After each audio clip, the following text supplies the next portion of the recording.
Hello, everyone, and welcome back to All Things Star Wars, the greatest Star Wars podcast in the galaxy. Was that you? It was. It was through the computer. It was like the second I started talking, ding! It's like, Jesus Christ, I'm trying to do my intro, and got fucking Apple notifications going on. Holy shit, man. We've already... Off the rails. Like within... That's the quickest we've ever been off the rails ever. As soon as the... boom, ding. Jesus Christ. And we've already got 2 people in the chat. Man, that was fucking quick. That went there as soon as it went live. It went blink. Yeah, the chat was already going with Bronco Fett and his and Scott or Boise State fight song.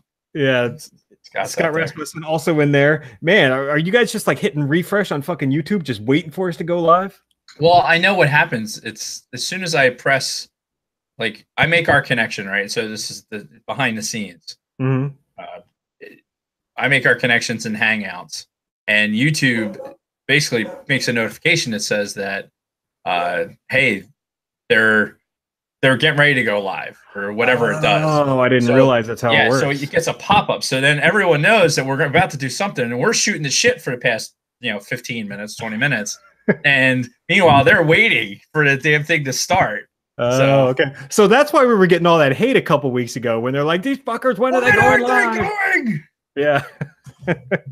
Yeah. Sorry about that, guys, because Dave and I do kind of catch up during that 10-15 minutes ahead of time and just kind of bullshit. And I just got home from the base. I went up to the base today, and I just got back, so it was like rush. So, and here we are. So anyway, what are we talking about this week? We're going to finish Rebels Season 2. Yeah, we're knocking them out. Rebels Season 2, Part 1 was last week. We're doing Part 2 this week. And holy shit, was that a fucking season? We'll get into that a little bit later on, but man, we're gonna have a lot to say. So yeah, Jason's excited. It's even, you can tell in the notes, he's excited to talk about this season. Yep.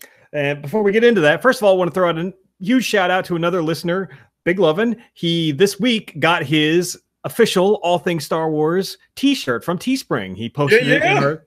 Yeah, he posted it in our private Facebook group. So Big Lovin', thank you for the purchase and enjoy your T-shirt and display it everywhere. Spread the love like Bronco Fett does. Speaking of Bronco Fett, did you see the All Things Star Wars logo in the orange and blue colors? Of course I did. How could you not? Yeah, it sticks out like a sore thumb, right? I'm sorry, I can't go that far as to put that on a T-shirt, maybe we can negotiate some licensing where we would allow you to use those colors. Yeah. Excuse me, with our logo, but yeah. Of course, that was the old logo with Star Wars in the title, and then nobody's going to print that shirt because it's copyright. So right, exactly. Thank you, Lucasfilm. Anyway, we got some news this week. Well, news that I wanted to address. This is more of a weekend. Don't get your hopes up. It's not official news. Yes, it's very valid. Yes, because places like Hollywood Reporter and comicbook.com, all of the clickbaity websites that are known for this kind of shit, the ones that have all announced the Yoda movie and the Obi-Wan movie and the fucking Gonk Droid movie and all that shit,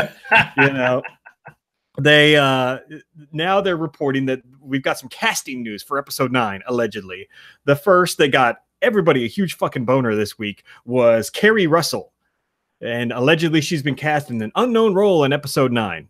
Again, not officially mentioned by Lucasfilm or Disney or anybody else, but just some fucking movie news and rumor website claims that Keri Russell is going to be in episode 9. Now, don't get me wrong, this could actually happen, but until Lucasfilm actually announces something, I'm not really going to give 2 shits, quite frankly. Yeah. And I agree. I think you said it best in a note. It is the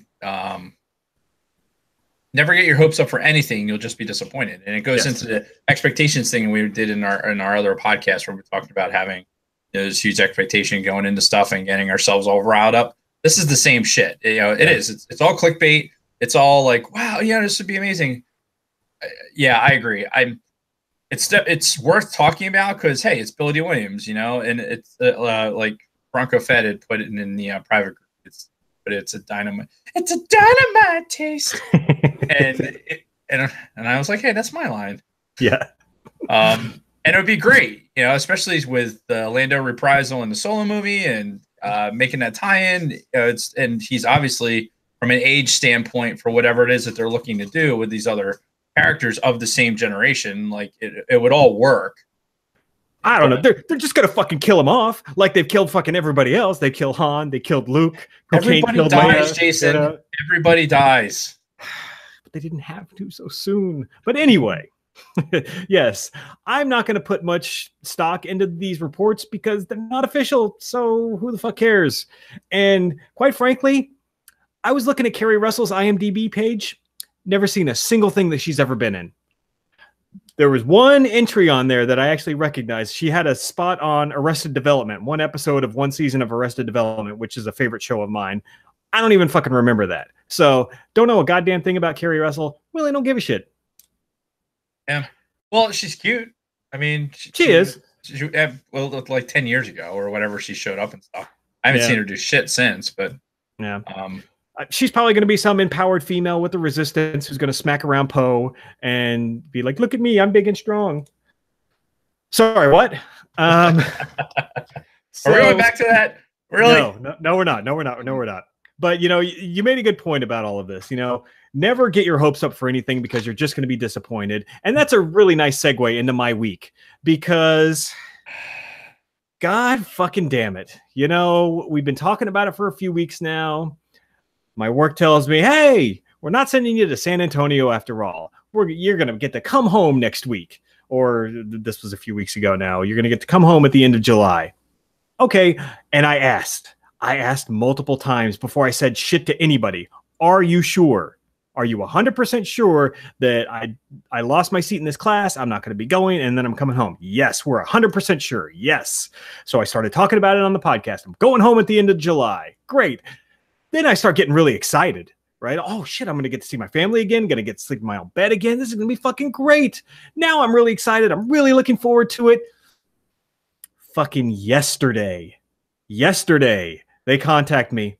Hey, turns out there is a seat available for you in this class. So we're going to go ahead and make you go straight to the next class, blah, blah, blah, blah, blah. I'm like, oh, you got to be fucking kidding me. Really? I was so pissed off when this first happened because I had this whole thing planned out, right? I was going to come here, San Antonio, blah, blah, blah. So they tell me, no, you lost it. You got to come home. Like, fuck. Okay, well, it's going to be nice to see my family, but this kind of fucked up all my plans. Okay. So then I spent 3 weeks getting ready to fucking come home. And now I'm happy. And then they change it again. So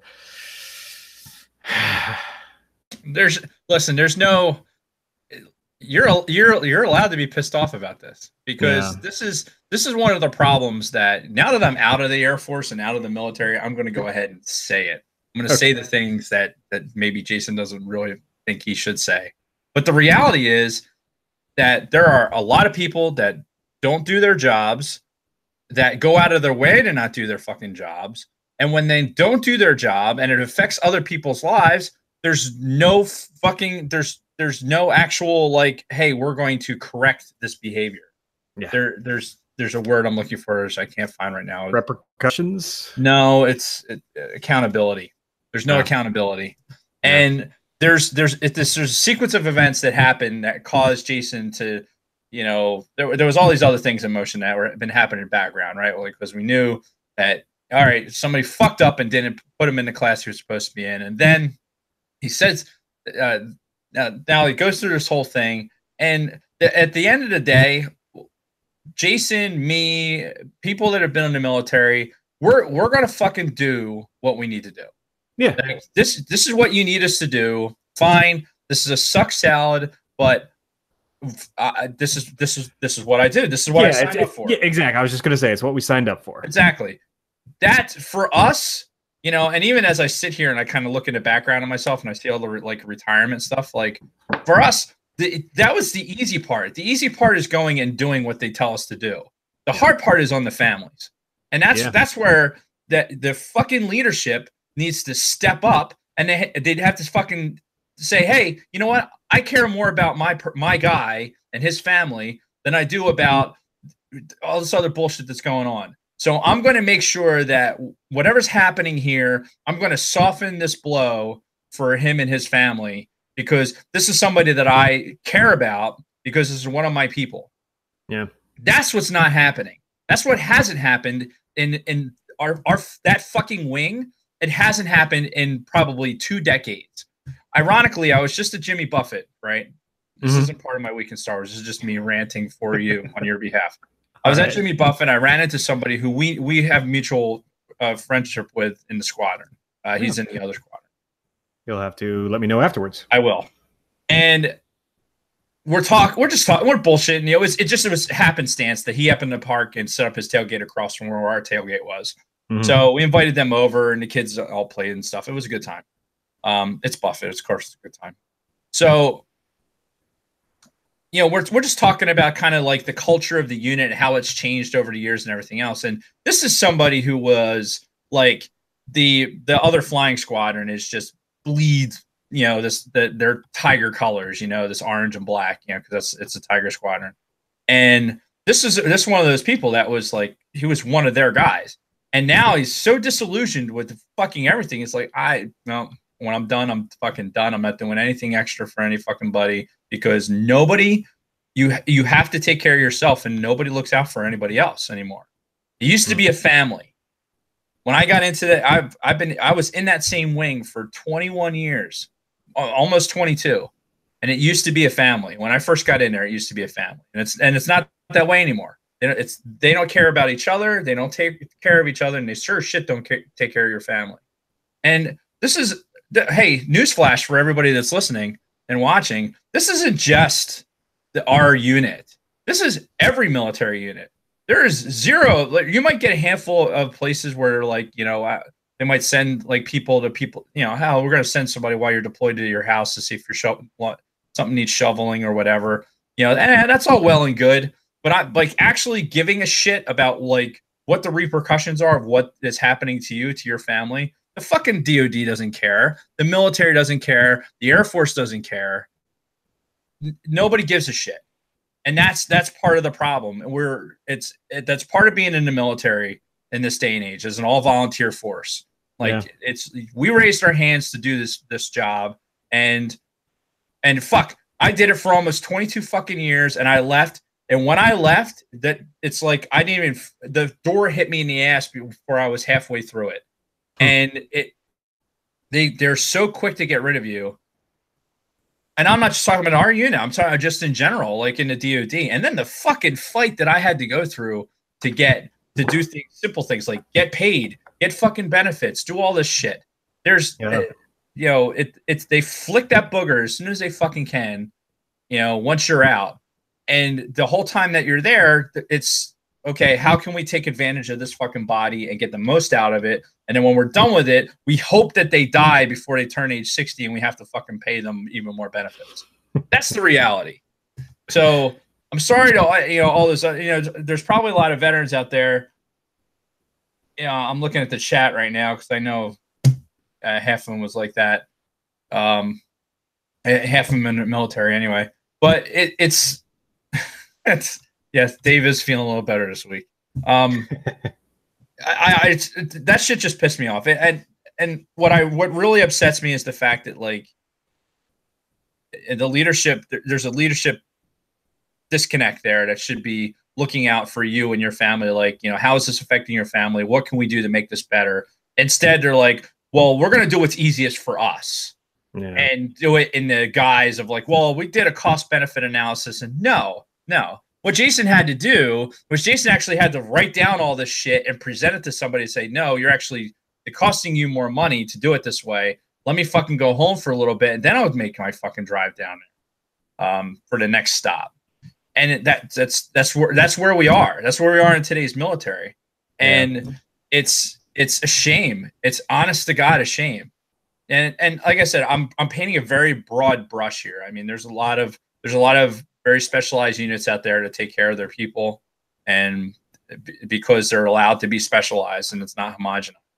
But for the most part, those leaders, when you have somebody that their family is making the sacrifice for you to be gone. It's way easier for us to be gone. The risk level is not what we're talking about. We're talking about how easy it is for us to be gone compared to what's happening with our families, and that's what's not being accounted for. And that's the shit that that shit didn't hit me until really towards the end, of my career. And now that I'm watching it even, further with people that should fucking know better. God, I'm going to call them out right on the fucking podcast. The opinions of Dave Martin do not reflect the opinions of Jason Roscom. That's why I said I'm saying this shit. I'm saying this shit. I'm speaking and painting broad brushes and speaking because guess what? I'm retired. They can't do shit to me. Well, I still got 3 years to go, so I can't burn too many bridges just yet. Mm-hmm.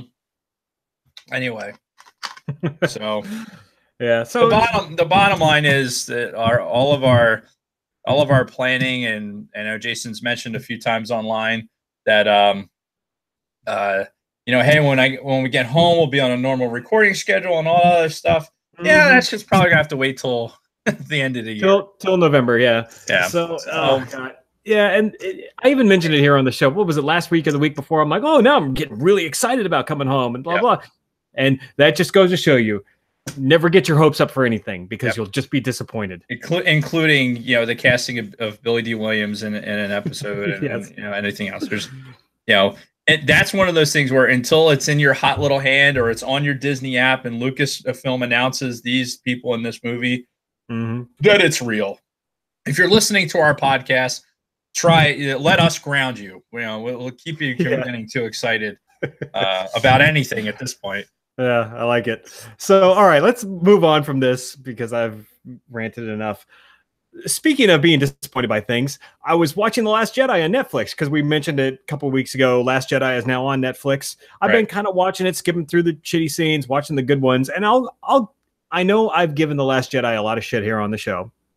Some of it I think is deserved, but I will give the devil his due when it comes to some things because some parts of this movie actually really were good. One thing that I was really focusing on when I was watching it was the 3 different tellings of the Ben going dark side story. I thought that was so well done. Luke's first version saying, oh, Ben turned to the dark side. I confronted him and he betrayed me. And then Ben saying, no, Luke tried to fucking kill me. And that's when I turned. And then Luke being like, okay, yeah, maybe there's a little bit of truth to that, but I didn't really put too much thought into it. And then you kind of see the whole story. I thought that was so well done. And you know what else? I don't think we've ever seen a flashback in a Star Wars movie, have we? Like any of the core Star Wars movies, we've never seen any kind of a flashback. We've talked about this on either on this podcast or on another podcast. I think you're right. I think that might be. I have to do a little bit of research on that, but I think you're right to see it in that fashion. Now, I actually, you know what? I know we talked about this because it was when in Last Jedi, or not Last Jedi. I'm sorry, in TFA in Force Awakens, we were talking about whether or not the scene with Rey when she touches the lightsaber, whether that could be considered a flashback. That's right. You're right. I think ultimately we decided that it wasn't because it was actually it wasn't necessarily a flashback. It was her in the other positions. And that was like the closest thing we had seen to a flashback. And now these are legit, the standing there and retellings from a certain point of view. Yep. Obviously. I apologize if there's more dog noise than usual. I have an extra dog in the house this week. So I apologize. That's fine. Advance. But yeah, I've been watching it on Netflix, been skipping through certain parts, watching certain scenes. There's some stuff that was really good. And I can't throw all this criticism out there without acknowledging the good stuff too. Pretty much everything having to do with Rey and Kylo Ren I thought was great. All their interactions, their Force links, everything. I thought all the Mark Hamill stuff. I mean, we've talked about it before. Yeah. Aside from his death, which I know you're disappointed with, but or how he died anyway. I think there is, and we beat The Last Jedi. We beat that drum loudly a couple episodes ago. So I don't know that we want to spend too much time on this time, but because this was just all giving them credit. Yes, I've criticized it a lot. but don't get me wrong, there are some good parts, and that's all I got to say about that. All right, fair enough. So we talked about me going to my follow-on class. After all, I am still going home for a couple of weeks. Now, that's not going to really do much for the show here. I don't even know how we're going to do recording.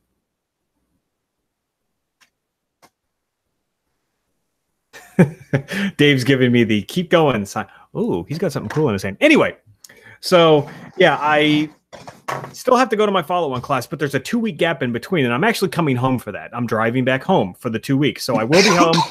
Sorry. Don't know how we're going to handle recording. We'll have to deal with that at another time. But in the meantime, I'm going to have 18 hours in the fucking car between here and home, and then another probably like 20 to 22 hours when I go from fucking home to San Antonio. So I'm starting to look at audiobooks again.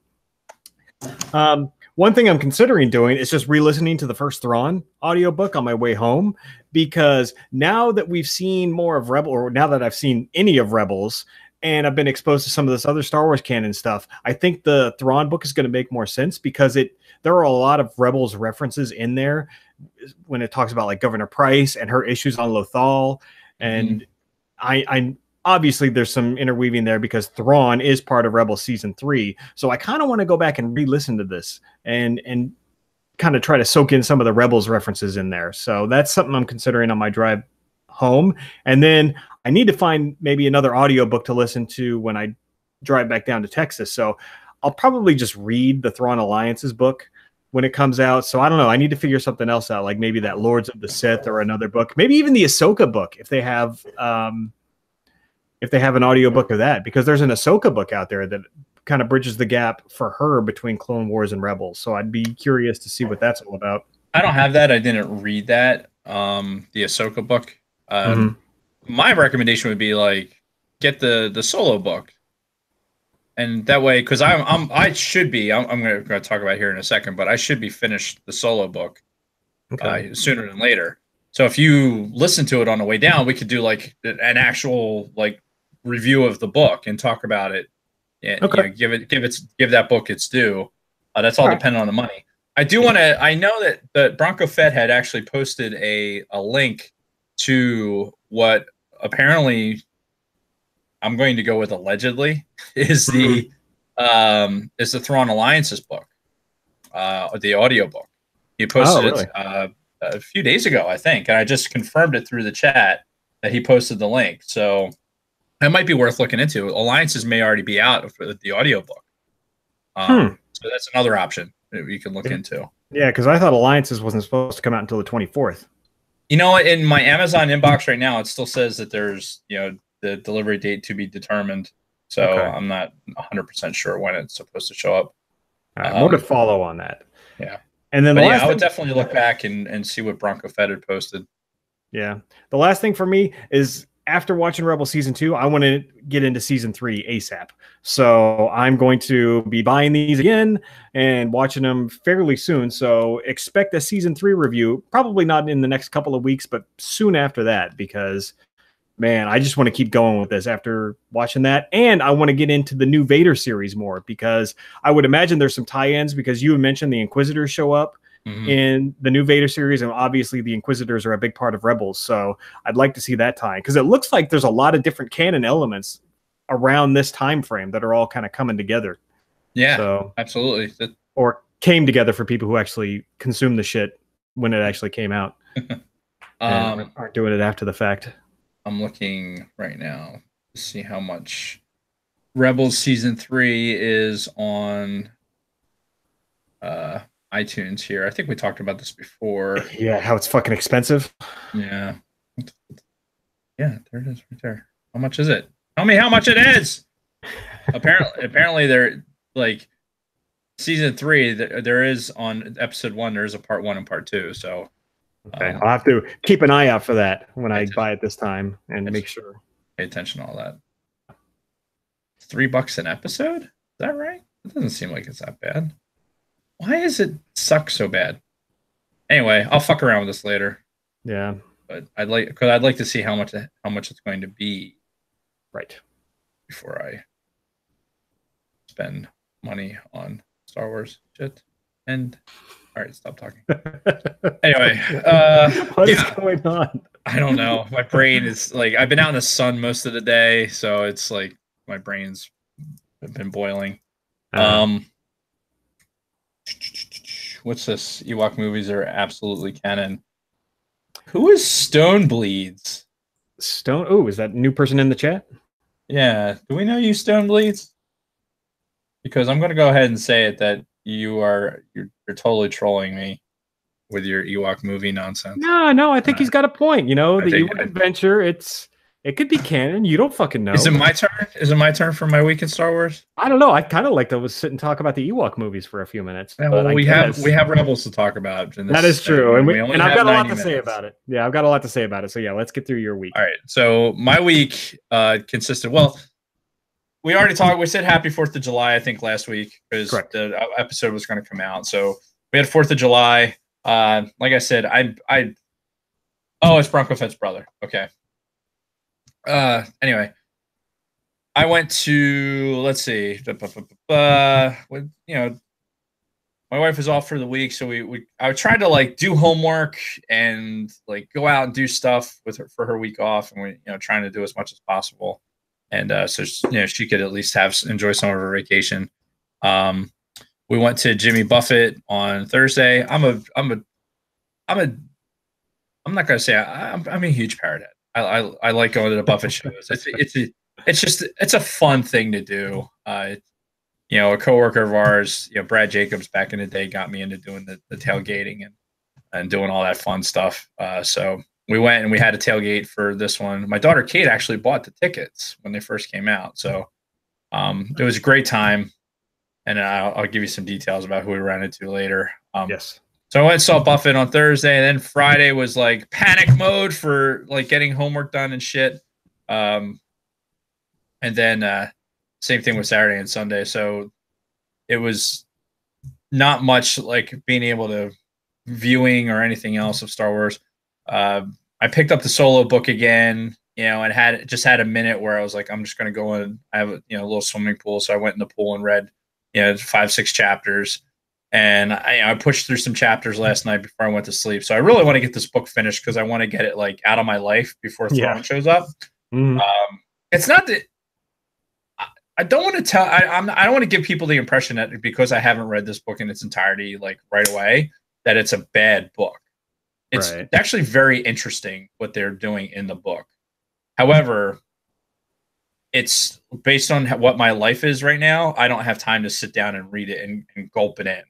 Like for Thrawn, what I'm going to end up doing is I'll probably do an all-nighter and read the majority of it in 24 hours, just because I'll want to absorb it, unless it's shit, and then I'll end up putting it down and picking it back up. I can't see that happening though. So. I can't either. It's Timothy Zahn, but anyway, again, we keep our expectations low. True. Yep. Our expectations low. Lesson learned. Yeah. So anyway, I haven't been able to do much of that. So I did come across some new toys. Ooh, yeah, I kind of saw it as you were grabbing it. Yeah, I was reaching back.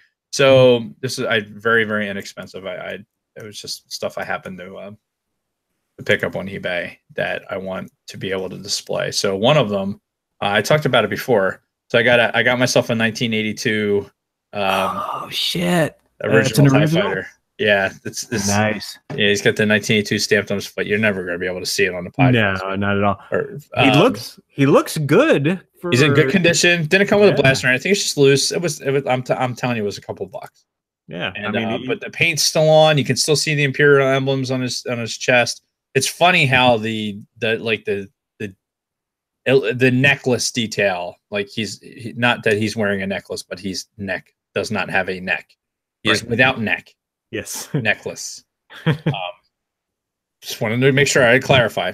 Yes. And interesting enough, like on the pack on his back, there's no, you don't have the binary, whatever, which is not really what that is on the back of a Stormtrooper. But so I got one of these. So now I have one for the collection to go back with the others. So that makes me happy. And it cost me very, very little. But the other thing I got and I bid for that was fairly unique was this guy, right? Keeping with my TIE Pilot theme. Yeah, nice. Get rid of some of the glare here. Like a classic trilogy edition looking. Yeah, which I hadn't heard of before. I hadn't seen it. He's actually, you can't really see it because of the glare, but he's got a cool like pose. It's got a picture of the TIE fighter in the background. Yeah. With his blaster. He's articulated a little bit differently than a regular TIE fighter. Because I have like the 1997 release. I still have a carded version of that. It's very similar to this guy. It's just carded. But I thought this was very unique, and it was like $8 on eBay. Sweet. So I thought that was just a pretty cool. Lord knows I have enough carded TIE Pilot figures, but this one was just awesome though, especially with the TIE fighter in the background. Like it's just framed up really cool, and it says the original trilogy, which is we all love. Yeah. Talk about so I got that. But we're not even going to mention. Don't even mention Jason. I know what you're thinking. We're not even going to mention. It's like you can read my mind. So I have to tell this story. So I was getting my haircut last week. Same lady that bitches at you about the Marvel movies? Right. Her name's Stasha. Okay. So we were having a conversation. She saw Solo. She enjoyed it. Mm-hmm. And we just started talking about like, what we talked about on the podcast about this stuff. And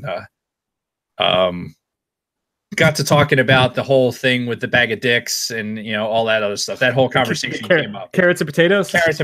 Like this whole thing came up. So Stasha gives huge props to my wife for bringing carrots and potatoes into this. Yeah, I'm surprised. This is the first time I've opened the chat and I haven't seen a carrot or a potato.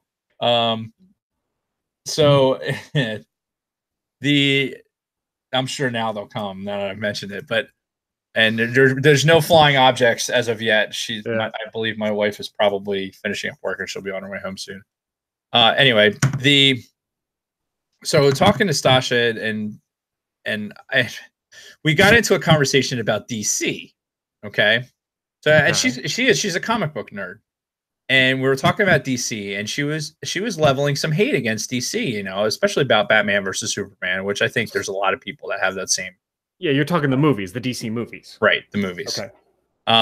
Well, for her in particular, she's not a Superman fan. And I said, "Oh, that's interesting. Jason's a Superman fan. He's got a Superman tattoo on him." And then she says, "Well, you know what, Justin, you can just tell Justin that Superman sucks." And I'm like, okay. Well, first of all, that's two things. Tell Justin for sure. That's two things. One, Jason's new name is Justin. Oh God. And two, I'm here to tell you that Superman sucks. Wow. I just said it was an interesting exchange. Cause I'm like, oh yeah, absolutely. His name's Justin now. Why not? The funny thing is growing up in the fucking late 70s and early 80s, every other boy was either named Jason or Justin. So you have no fucking clue how many times I've been called Justin by people in my life, especially when I was younger. My fucking cousin Jeff, who I've talked about on this show, would call me Justin all the time because he had another cousin named Justin. And he would call me Justin all the fucking time. It's like, oh, God. So fine. Whatever. I'm Justin. I'll be Justin. I don't give a shit. I love it. So anyway, I had one other thing, but I lost it. Shit. Well, you mentioned it in the chat, and now the carrots and potatoes are. Yes, here they are. Coming with a vengeance. They've made their appearance. And Big Lovin's now with us. He missed his shout out at the beginning of the show. Sorry, Big Lovin. You'll have to go back and re-listen later. Yeah, see, with the whole name thing, my name is David Martin. There are more David Martins on this fucking planet than you like. I think that the Martin name is more common than the Smith name. I mean, honestly, it was so ridiculous when I got a mortgage to buy the house that I'm in now. And, you go through all the mortgage shit and they give you like the stack of papers that are people like all with the same name that you have to go through to make sure like, oh, I'm not this shitbag. I'm not this shitbag. Dude, I'm telling you, it was full inch thick front and back of David Martin's. like unfucking believable. I've been stopped at airports because it's on the name is on the IRA, terrorism watch list. That's a whole nother story about me getting trapped in fucking Canada because of my name being on the no-fly list. Well, maybe it's because you try to bring pocket knives onto aircraft all the fucking time. Maybe it has something to do with that. That happened at least once. At least twice when I was there. God knows how many other times you brought fucking pocket knives on the airplane. That's fucked up. I ironically, in my aeronautics class, we were talking about aviation security. I actually told this story of me making it through Philadelphia with a knife like that. No shit, it was bigger than this one, right? Giant fucking knife that Jason and I had just been TDY out in Africa, so I had this like shiny knife I was playing with, and I had 2 other knives in the fucking bag. Actually 3 other knives, including the Swiss Army knife. Ugh. Anyway, so Philly finds a couple of the knives, and then we make it to Dallas, and then we're going through the Dallas airport to come home, and in Dallas they find this giant fucking knife. I'm like, that made it through. I told them, I was like, that made it through Philly. Like, what the hell happened? And meanwhile, all these idiots that I'm with, including Jason, are fucking laughing at me because I've got pictures somewhere. Pictures of you standing to the side with security, them going through your shit and taking your fucking knives away. I got to go back and find those. I have a problem. You think that the Star Wars collection is a problem? You should see the knife issues that I have. But anyway, I can't think of the other thing, so let's talk about Rebels. All right, let's do that. Oh God, the trolling is just incessant in the chat. It's fucking great. I gotta love it. So yeah, we talked about Rebel Season 2, the first half last week, and we're gonna go ahead and finish this off this week because for me, it was really fucking good, and there's no reason to not cover it, even though we're doing Rebels back-to-back weeks. Fuck it, because it's worth talking about. There were a handful of really good fucking episodes, especially the 2 at the end, the season finale episodes. Right. Holy shit, man. There was some really good fucking content in here. And now I understand, because if you remember, Bronco Fett said to us weeks ago, he's like, hey, just skip to the end of season 2. Like, no, we're not going to do that. I see why he said that now. Right. Obviously, we still made the right choice in covering the whole season. But yeah, I see why he was so excited for us to get to the end, because holy shit, man. This season ended with a fucking bang. And honestly, I don't know how they're going to top this in seasons 3 and 4. So we'll see how that goes. There are 4 episodes that I really want to focus on because I think they had some really good elements to them, and they're worth more talking about than the rest of these episodes, because a lot of these episodes were kind of filler. They didn't really push the overall story forward more. It was just, oh, our band of heroes goes to this planet to look for a base, and they fight off all the bugs from Wreck-It Ralph, or they run into some... That's a good connection there with the Wreck-It Ralph. Yeah, or they bump into some Mandalorians who aren't, with the Mandalorian planet. There's some fucking rogues, and they fight, and nothing really happens. So I've got some notes here that I do want to get through. Do you have anything else to add before we get rolling here? No, let's focus on your notes. Okay, so the first episode of the second half of the season is the Protector of Concord Dawn, which is that Mandalorian episode I mentioned. You would think having a Mandalorian-centric storyline would be intriguing, but this one really wasn't. It was just this rogue band of Mandos that are fucking smuggling some shit. I don't even remember the details. It was so forgettable. Obviously, Sabine was involved because she's a Mandalorian as well. Besides their cool outfits, because they've got the cool Mandalorian helmets and shit, I didn't really get anything out of this episode. I don't know if you remember much from it at all. No. I mean, yeah, it's forgettable. Yeah. The next episode after this is one I actually want to spend a couple minutes talking about, and it's Legends of the Lasat. So they come across a couple more Lasats. We talk about Zeb. He's a Lasat. He thinks he's the last of them. And it's mentioned a couple times here and there throughout seasons 1 and 2. Well, finally, we bump into 2 more. And one of them is this crazy old woman who's having these like fucking visions and prophecies and blah, blah, blah, blah, blah. And Zeb's going to be the one to send them to fucking reestablish the Lasat fucking new homeworld and all this other shit. The only reason I really wanted to talk about this is because they go through some adventures fighting off the Empire, blah, blah, blah. And they eventually make it to this planet that they're trying to get to that this bitch prophesized about. They get there, right? So they all get there in the Ghost. Zeb goes off with these two people down to the surface of the planet. They're like, all right, we're going to go see what this planet's all about. We don't see anything that happens there. Zeb comes back to the ship and they're like, oh, okay, Zeb, did you leave them there? How do you think they're going to fare? And he's like, oh, there's a bunch more Lasats down there. We don't see that reveal. He just tells us after the fact. He's like, oh, yeah, there's a ton more Lasats down there. It's a whole fucking colony. So they're going to reestablish it down there. Don't you think you should have fucking shown that moment when they landed and there's all these more fucking Lasats from this fucking species that we thought was extinct? But no, he just comes in and tells them after the fact, yeah, there's a bunch down there already. Like, what the fuck?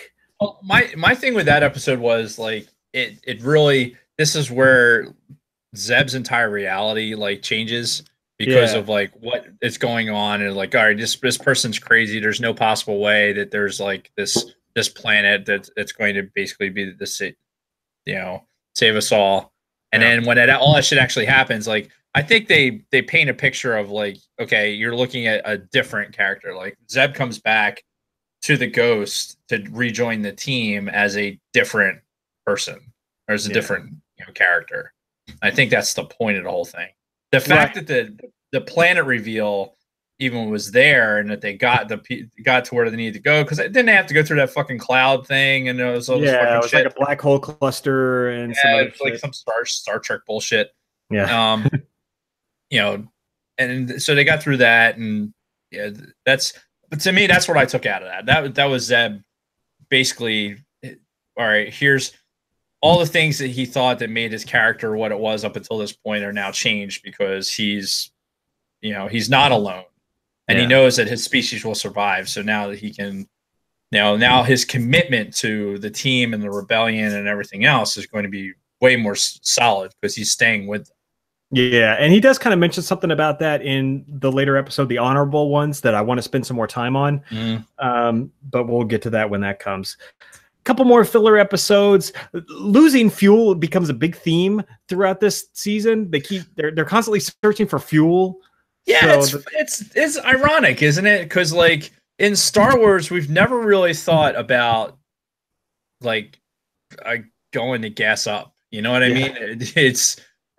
Ships fly, they land. You get this vague idea of resupply. You see the X-wings getting fueled up before the big scene in A New Hope. So you know that there's like that. That's, I think, from a movie perspective, they were bringing a reality to like, here we're prepping for the battle. So what do you do when you prep for battle? Like, while you fuel up the airplanes and do shit. But yeah, I thought the timing of this. Obviously, this was out a few years. In 2016, right? Yeah. So this is 2 years later to have it be a thing with The Last Jedi. Or a year later have the fuel issue, like, well, eventually they'll run out of gas type thing. It just you never see anybody run out of gas before up until it was never a thing in Star Wars. But I mean, at the same time, it makes sense that these ships that travel through hyperspace at the fucking speed of light would probably need some sort of fuel source. So I mean, it's not like they're reaching for this. It's just not something that they've really broached before. It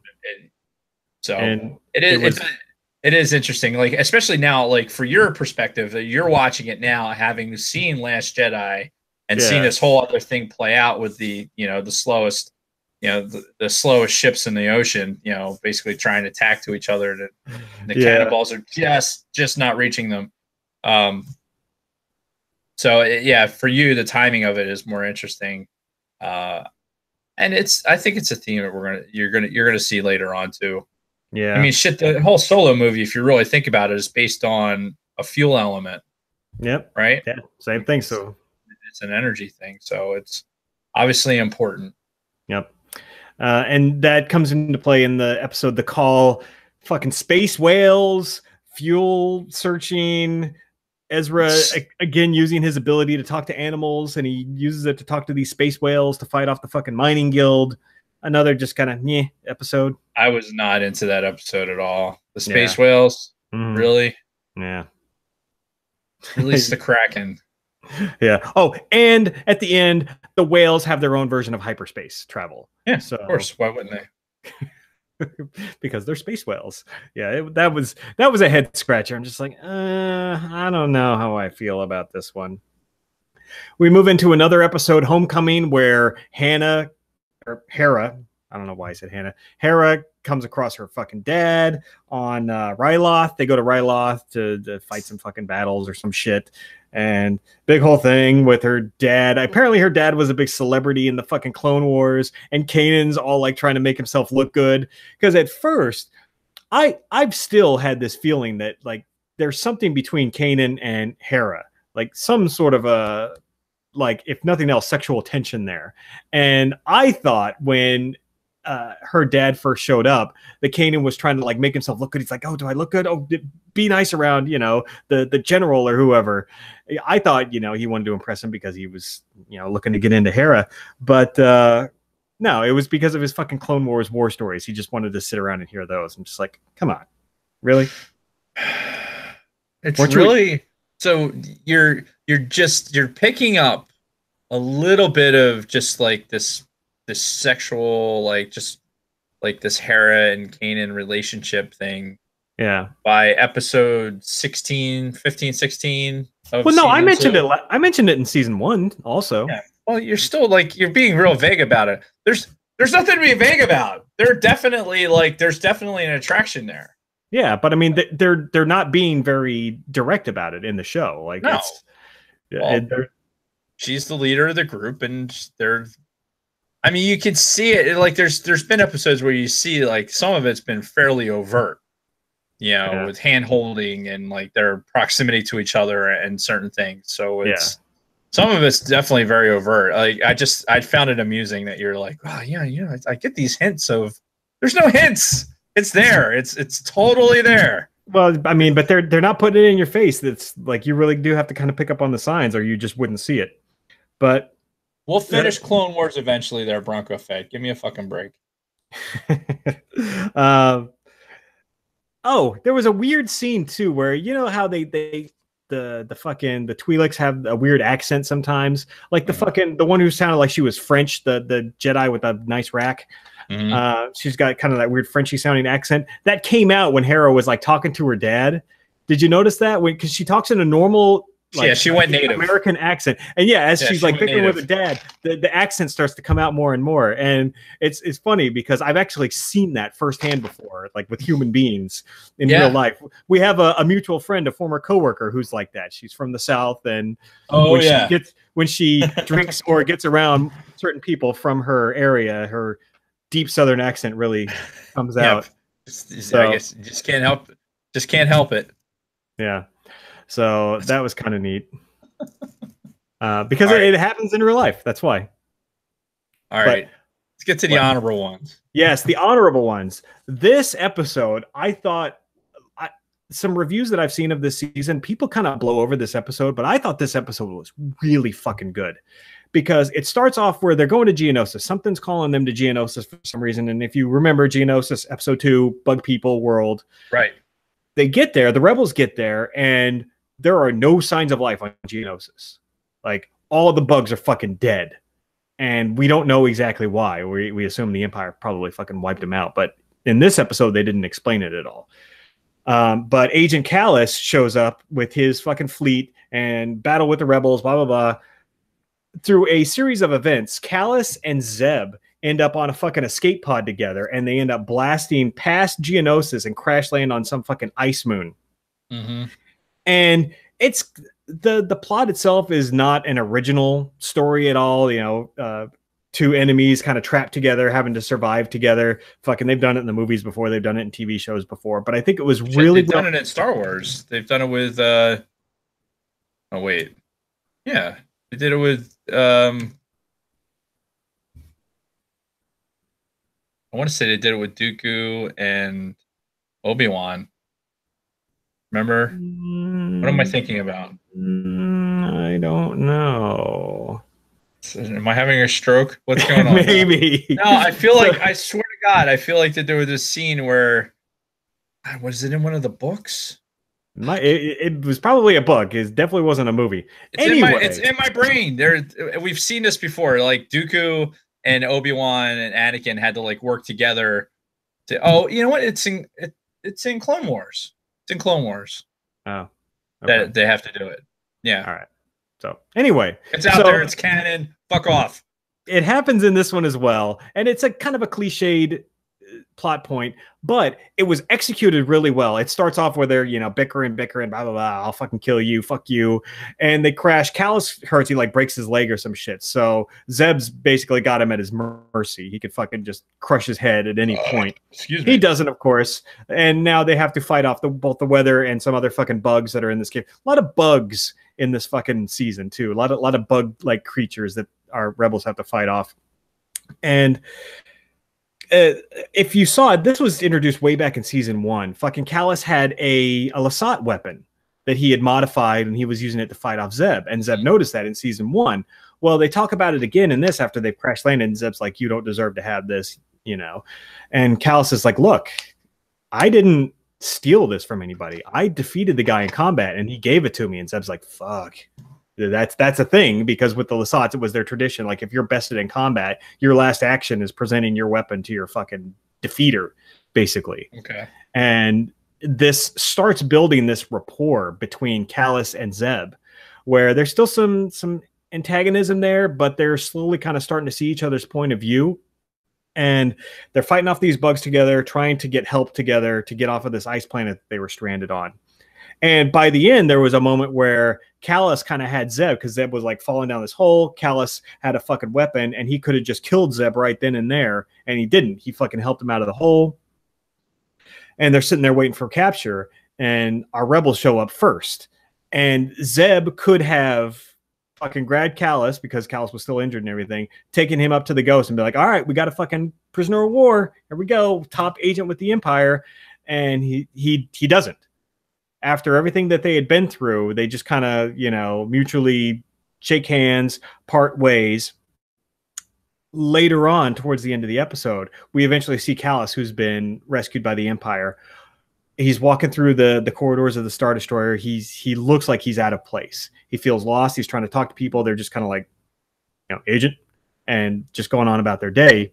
And he goes into his room, his quarters, and he just sees the fucking bed there in the empty, cold room, and he just kind of sits down, and he's just like, the last scene is him just kind of sitting in his bed with his head down, like he's kind of like thinking, pondering, like, what the fuck am I doing? And that's where the episode ended. And that was the last time we fucking saw Callus this season. And I thought this episode was fucking flawless. Really, really good episode.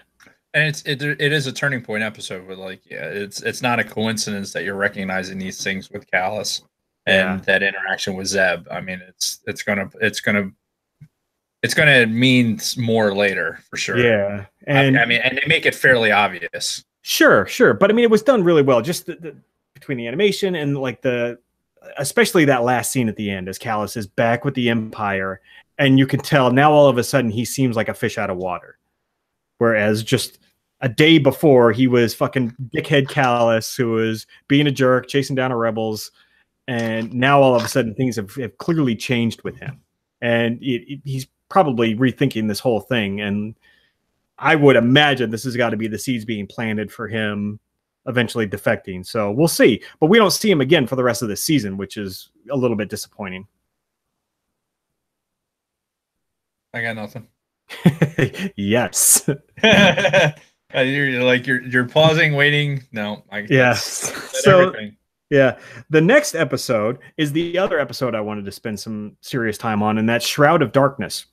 Starts off, the opening scene is our fucking people fighting the two Inquisitors that we were introduced to earlier in the season, the fucking female and the male. Sidebar, I didn't realize this until I saw some fucking behind the scenes thing. That fucking female Inquisitor, that's Sarah Michelle Gellar's voice. Is it really? Yeah. Sarah Michelle Gellar, who was married to Freddie Prinze Jr., who was the voice of Kanan. Wow. Yeah, it's all coming together. And maybe that'll be the next news. Yeah. And they had a line between the two because much like with fucking Obi-Wan and what's her nuts, Ventress in Clone Wars, this female Inquisitor and Kanan were having some kind of like back and forth flirty dialogue, and she said something to him, and he says to her, "I don't go for crazy anymore." And I'm just like, anymore? And that was kind of where they ended it. So I'm like, okay, that was an interesting line. But yeah, they had that whole interaction. And now Kanan's like, oh, everywhere we go, the Inquisitors are here. Which, by the way, that is a theme throughout this whole fucking season. Everywhere our rebels go, the Empire is there waiting. Nobody seems to be putting this together. It's like, hey, why the fuck are these people always there whenever we are? It can't just be the fucking Force. They've probably got some sort of defector, but they never really say it. So I don't know if they're going to pay this off in later seasons. But now Kanan's like having this crisis of thought. He's like, oh, we need to leave the fucking rebellion because we're a danger because the Inquisitors go wherever we go. And they decide, well, maybe we should go back and try to talk to Master Yoda. Because if you remember in season 1, they found a Jedi temple on Lothal. So Ahsoka, Kanan, and Ezra decide, well, let's go back to this fucking temple, see if we can commune with Master Yoda and kind of get some guidance as to what the fuck we should be doing as far as these Inquisitors go. And they go back to Lothal. They go back to that fucking thing, and they use their little force thing to open up the temple. And they all go into a meditative state, and then they all kind of go on their own separate stories through this.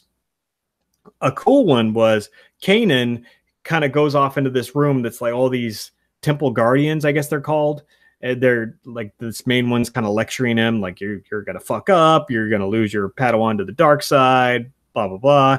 And they start having a lightsaber duel. This guy was really decked out in some really cool white armor and like this white fucking combat mask. He almost looked like a martial artist. And come to find out, this is either like the spirit or like a projection of the Grand Inquisitor, the guy that fucking got killed at the end of season 1. Apparently he's a former Jedi. Yeah, he's a former Jedi. Now, I don't know if we know any more about this guy from any other canon, but I didn't realize he was a former Jedi. I don't know if you knew that when we were watching last season. Yeah. Did not. And I've got the Wikipedia page up for that too. Yeah. The white armored guard, they called him a sentinel. Okay.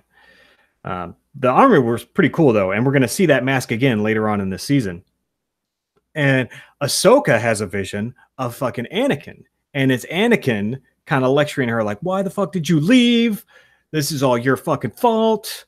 Because of what you did, I became what I did. And then she sees the fucking projection of Vader. And this is, I guess, where she's finally coming to realize, oh shit, this Vader guy is fucking Anakin.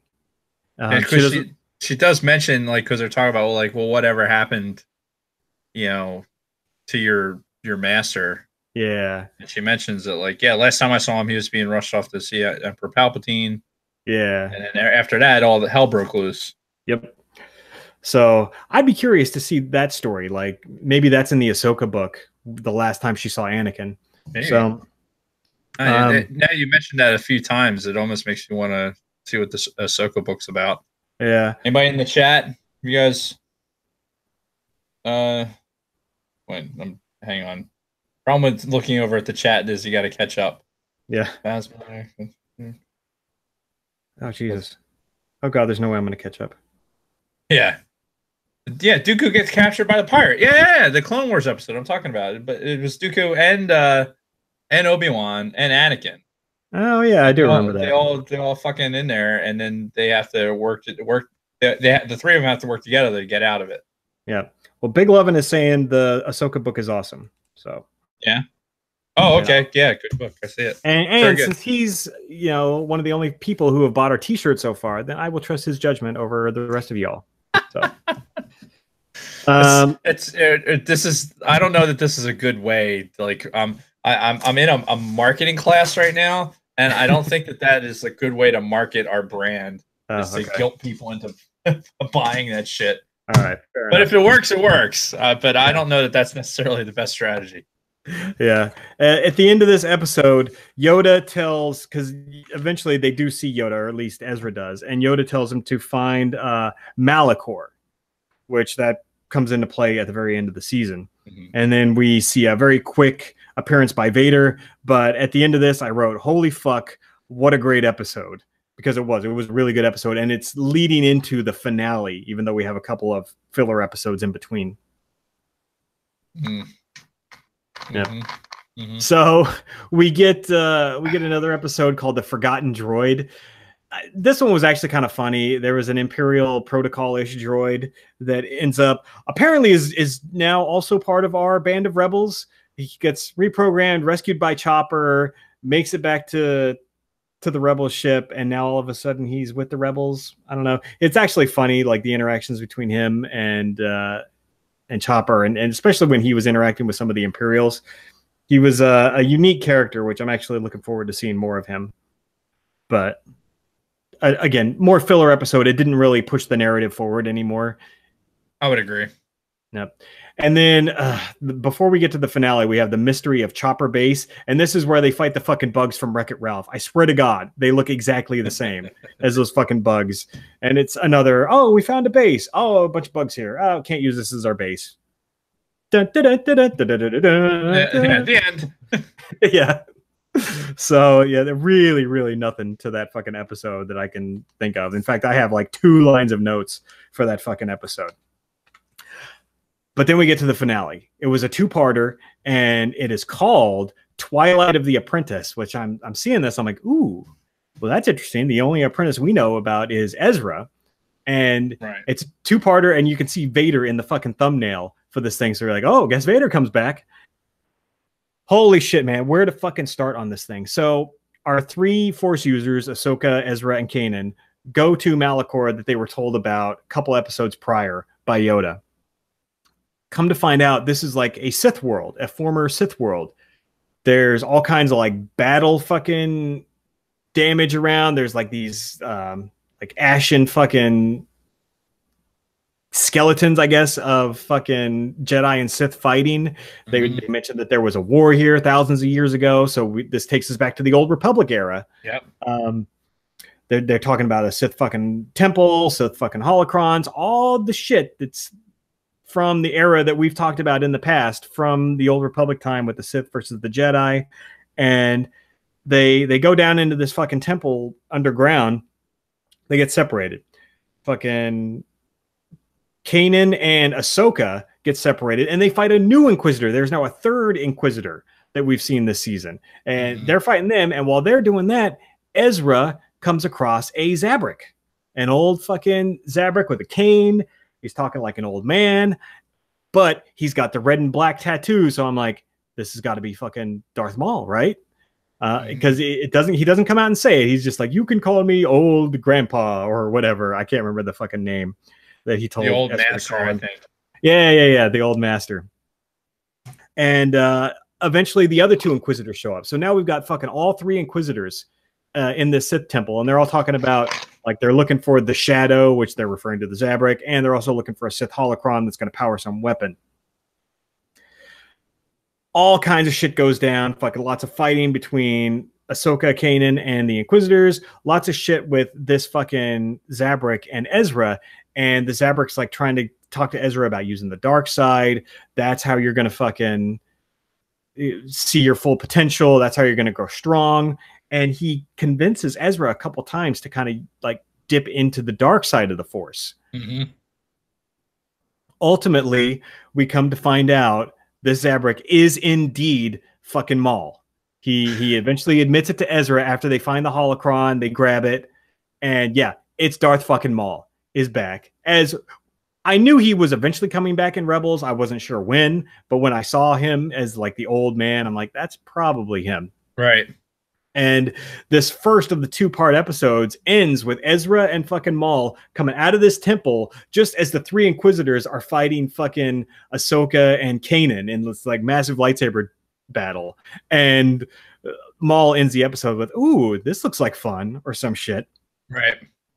So that's kind of where this fucking episode ended. But god damn, it started off great, and it only gets better when we get into the second part. Anything about this first episode before we move on? No, let's keep going. All right, then we move into the finale, the actual final 30 minutes of this season. And Ahsoka recognizes Maul. I guess they know each other. because we haven't gotten to that point in the Clone Wars yet where Darth Maul appears. So I don't know what the history is between Ahsoka and Maul, but obviously they know each other. And she sees him. She's like, "What the fuck are you doing here?" He's like, I'm here to kick some ass and kill these Inquisitors." And he jumps into the battle and helps them. So now it's fucking Kanan, Ezra, Maul, and Ahsoka fighting these 3 Inquisitors in this fucking massive battle. Inquisitors hightail it out of there. And then they're talking about the fucking holocron, how the holocron allegedly has all the secrets to the Sith that our fucking band of heroes needs in order to defeat the Inquisitors. Mm-hmm. They decide to split up, and ultimately it ends up being Maul and Ezra again, and fucking Kanan and Ahsoka. All kinds of shit going down. Maul gives Ezra a chance to fucking execute the female Inquisitor, and he doesn't. So Maul fucking does it for him. Like, Maul's got her in a fucking, like, a force choke. She's all elevated. Ezra can't finish her off, so Maul does. He fucking chucks his lightsaber, and boom, another Inquisitor fucking dead. Right. They eventually reunite with the other 2 who are fighting the other 2 Inquisitors. Fucking Maul kills those 2. So now all 3 Inquisitors from this season are fucking dead. Just like that. Ezra continues on to go try to unlock the secrets of this holocron. As soon as he leaves, Maul turns on Kanan and Ahsoka. Fucking, I guess he cuts Kanan's eyes. We didn't actually see what he did, but we just kind of see him slash his lightsaber and Kanan's vision going fucking red. Right. Basically. And like he's covering his eyes, and like his fucking eyes are all fucked up. So I guess Kanan's blind now. Yep. And yeah, Ahsoka fights Maul. They split up. Ezra gets the fucking holocron, and now Vader shows up. So now Vader is added to this whole fucking mix of all these other people, and Vader is fighting Ezra, trying to get the holocron, overpowering him pretty well. It's pretty Vader. Easily, yeah. Like, no, even Maul earlier in one of these episodes mentioned, "I can't take Vader alone." So even Darth Maul knows he can't fucking take Darth Vader by himself. Right. Especially at this point, as we know, Vader, how powerful he is. Yeah. At this period in time. Yep. So, but then Ahsoka comes to the rescue, and now Ahsoka has her confrontation with fucking Vader, formerly Anakin Skywalker. She knows it's fucking him, and she's ready to take him out. They have a really cool battle between the 2 of them, while Ezra and Kanan get the fucking holocron. They try to hightail it out of there. Ahsoka gets a shot on Anakin where she fucking rips off half of his fucking mask, and now she sees half of his face, and she knows no doubt in the world that it's fucking him. Right. And they fight, doors close as everybody else is leaving, and then we just see a big explosion. And everybody's all like crying and sad. Like, is Ahsoka dead at this point? Because they weren't really clear about it. They made it seem like she's fucking dead. Well, but Vader still limps out of this fucking explosion, so why couldn't Ahsoka have? Well, there you go. I mean, it's the end of this season, right? Yeah. So we're going into season 3. It's going to lead you to believe all these things. So, yeah, so you're going to have to wait and find out. Yeah. And so now we get this kind of montage to close out the episode. It shows our rebels kind of reuniting. It shows Hera and Kanan having a moment together. She sees him with the fucking blindfold. She comes up to him. She puts her hand on his face, gives him a big hug. And Ezra gives Rex a look, because Rex is still with our people. I'm shocked that he's survived to the end of this season, but he's still alive. He's still with our people. But he gives her a look like, Ahsoka didn't make it out. We see fucking Maul. Apparently Maul stole Vader's TIE fighter, which I thought was great. And he's hightailing. Yeah, so Maul's still alive. He's hightailing it out of there in Vader's fucking TIE fighter. Vader limps out of this fucking wreckage of this temple. He's like just kind of dragging himself. You can hear him with the crazy breathing and all that. Like, his fucking mask is all ripped off. Then they show an image of Ezra. He's sitting by himself in his room holding that fucking Sith holocron. And earlier in this episode, they mentioned only a Sith or a dark side user can open this holocron. And it shows Ezra kind of with his eyes closed holding the holocron. Then he opens his eyes. His eyes are red for a second, and the fucking holocron starts to open. And that's where the scene's over. And that's the end of the season. I'm like, holy shit. That was a lot of information to fucking process in a very short period of time. Yep. So, I mean, first of all, they're hinting clearly that Ezra might be at least tempted by the dark side. I mean, I'm sure in the end he's probably won't be, but this is a storyline that I know they're going to be continuing at least through the next season. Kanan's fucking blind, Maul's alive and well, and he's in our universe. Where is Ahsoka? Is she dead? What's up with Vader now? A lot of fucking questions, but so much cool shit going on. The death of all 3 fucking Inquisitors. So much to unpack. So the best part about this whole thing now at this point is that now we're caught up, right? As far as us, like we're both going to be able to go into season 3 with like having these epiphanies, even though I know what happens at the end because I've seen season 4. Mm-hmm. I'm with you. I'm really looking forward to season 3 because I haven't seen it. There's still gaps in the storyline that even though I've seen the end, there's still some gaps that I would like to see, filled. Yeah. And so I'm looking forward to getting started on season 3 as much as possible, as early as possible. Yeah. And it honestly, if for nothing else, then it'll give us the opportunity to,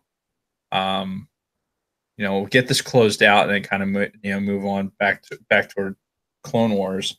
Yeah. Like our dedicated chat audience would love it for us to do. Yeah. But it was, I think what Rebels did with this season in particular, like it.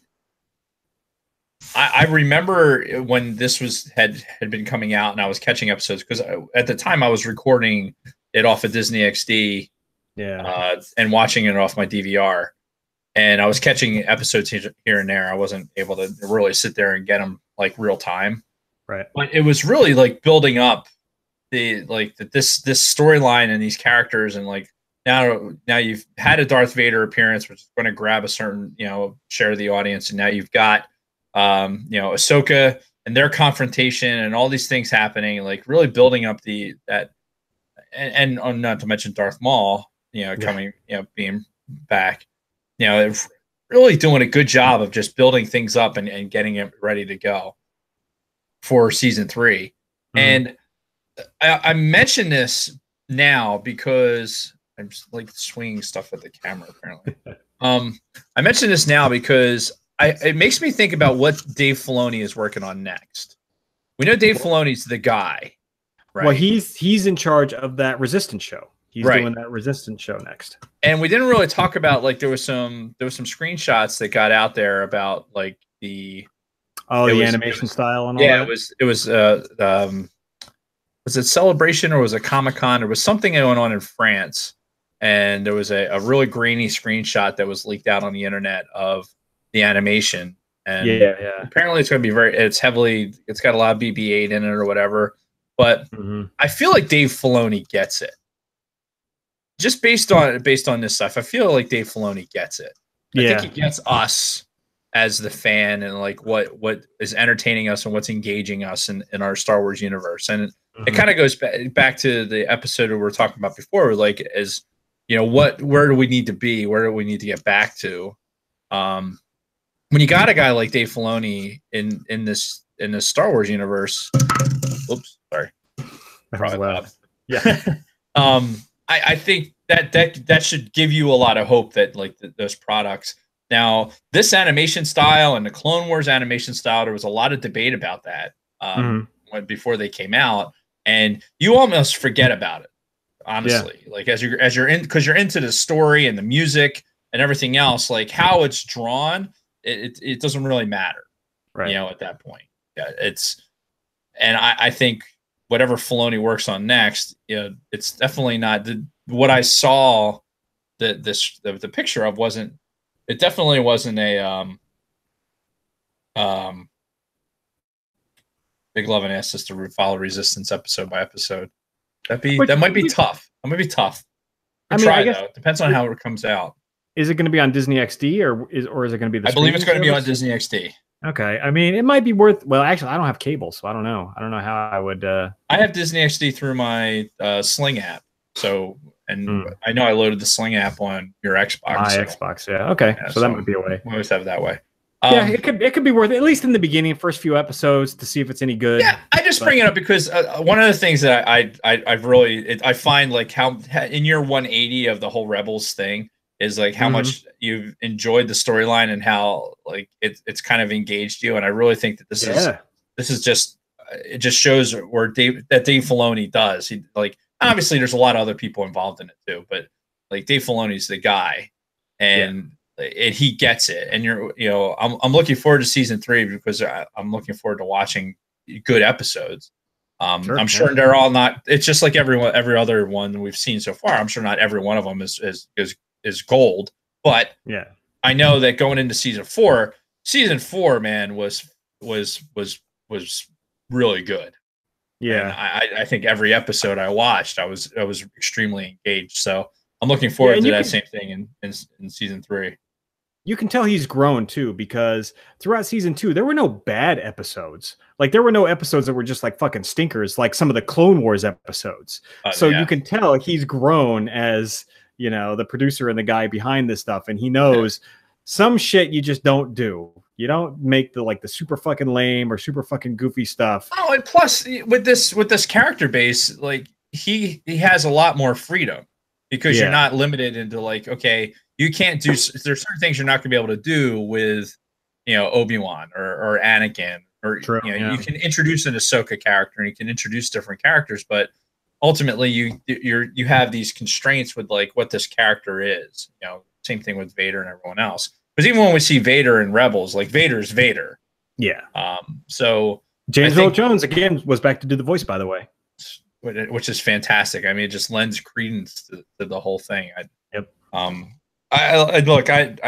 glad I'm here, and we're here at the end. We're going to be able to do season 3 kind of like at the same time. So I'll have a lot more to say.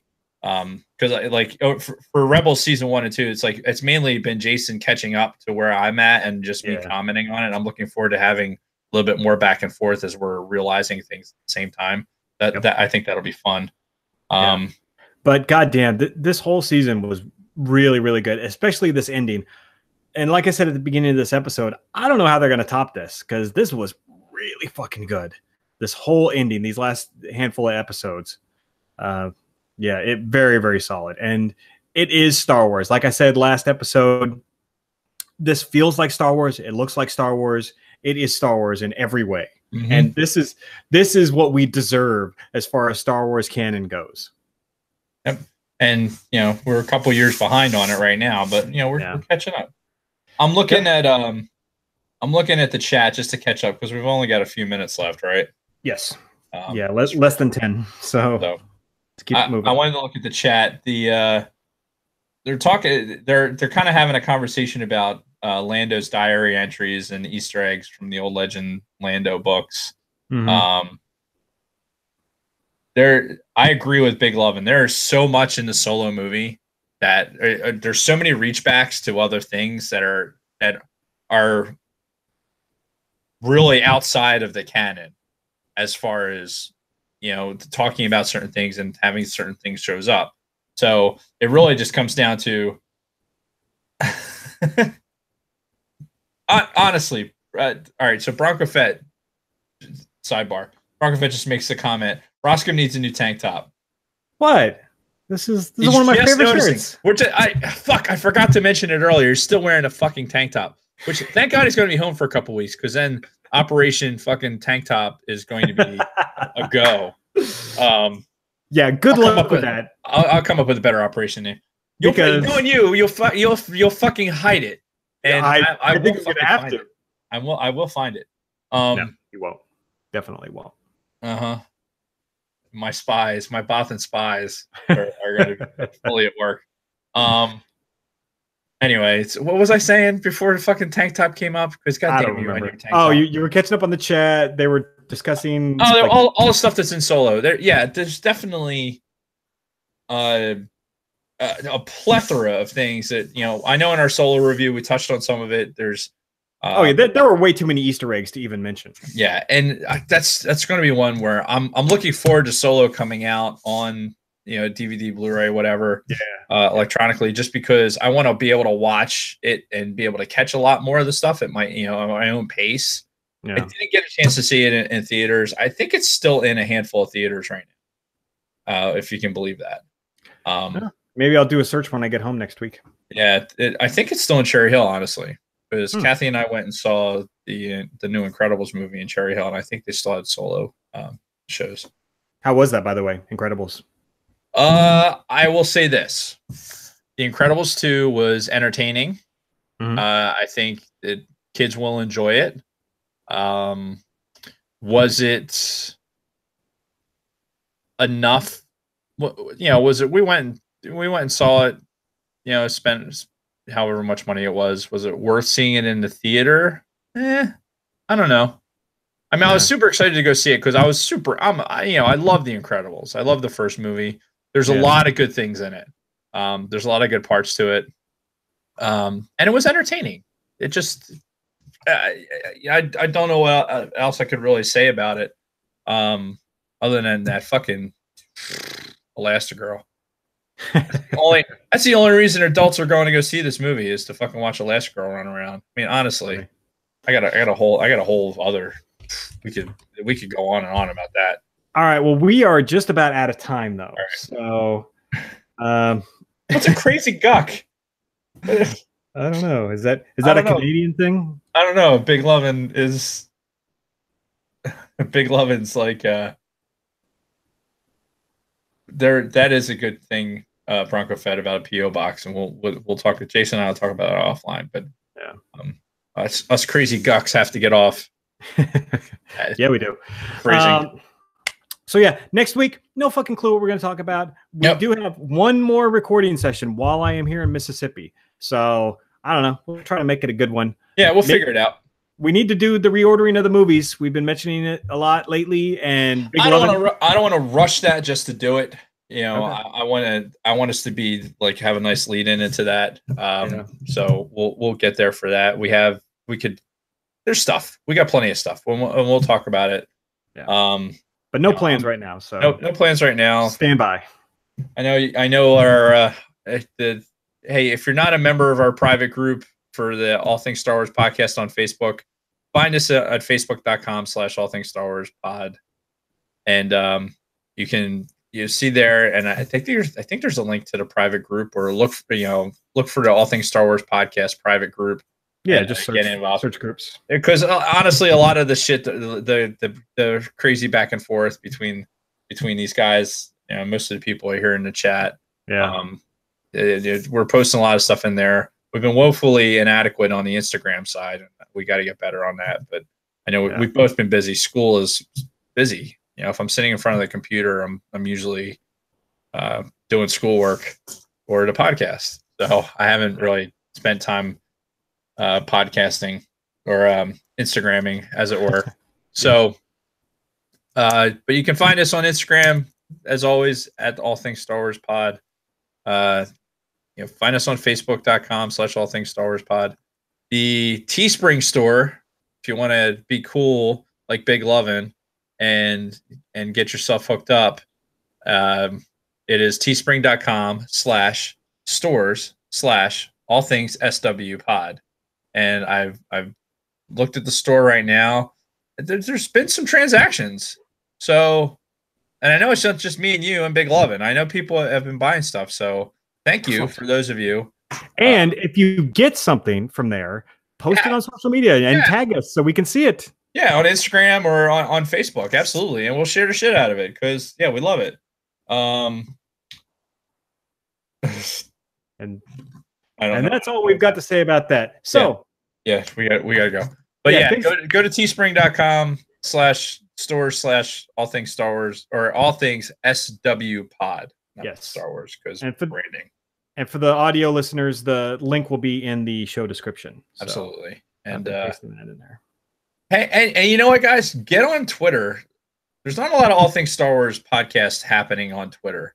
But if you're interested in Star Wars, like say you're a podcast listener and you're like, how do you catch up on some of the things that are happening? Go on Twitter, follow people like Matt Martin and Leland Chee, and some of these other like that. If you want to get, don't go to like comicbook.com like and follow their Facebook shit, because there's some of the people that are propagating some of these rumors. You know, go to the sources, go to the Leland Cheese and the authors of the books and things like that, because they're tweeting out some interesting stuff, and it's you know, it's good sitting on a shitter follower, you know, fodder to sift through Twitter for something like that. I know I try and retweet some of it, but anyway. Yeah. Yes. Bye, Big Lovin'. What he said. So, all right, we got to wrap this up. Thank you, everybody who's been engaging in the chat. It was really fun, as always. Thank you, Dave, as always. I know you're a busy man, so it's been good. And with that, I'm Justin Roskam, and Dave, may the force be with you. May the force be with you. What do I click?